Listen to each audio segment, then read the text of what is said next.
Ibang balita, bumubuti na ang lagay ng sanggol na natagpuan sa basurahan sa Naiyawan. Narito report ni Marisol Abduraman.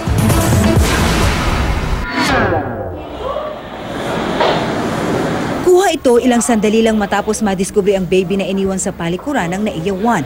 Nire-revive ang bagong silang na sanggol na nakuha sa basurahan at nakabalot ng plastic.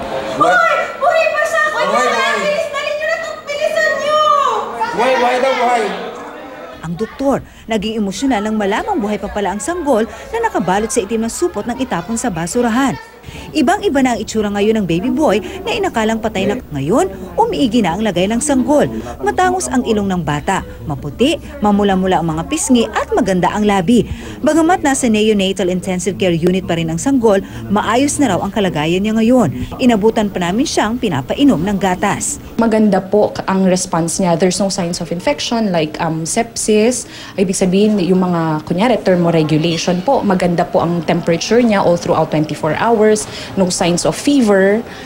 Good sack. Sentro nga raw ngayon ng atraksyon ng mga taga-ospital ang napakapoging baby. Marami pong nag-i-inquires through social service for adoption.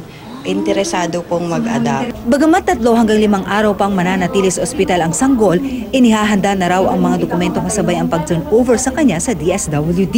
Before i-release namin sa childcare, kailangan meron siyang foundling certificate, meron siyang medical certificate na clear siya, plus the police blotter. Sa ngayon, patuloy na iniimbestigahan ng mga otoridad kung pasahero nga ba ang ina ng inabando ng baby o di kaya naghatid lang siya o sumundo ng pasahero dito sa NAIA Terminal 1. It is a public comfort room. So it's outside the terminal. Kung pupuntahan yung CR, everybody can use it. Hindi lang ang pasahero. Yes, it's accessible to the public. Hindi ito yung nasa loob ng terminal. Hindi rin daw hagip ng CCTV ng paliparan ang labas ng palikuran. Inaalam na sa mga ospital malapit sa NAIA kung may babaeng nagpunta kung dahil sa pagdurugo. Nananawagan ang mga otoridad sa sino mang may impormasyon na agad ipagbigay alam sa kanila dahil tiyak daw na wala sa tamang pag-iisip ang inana ng abandona sa kanyang bagong silang na sanggol.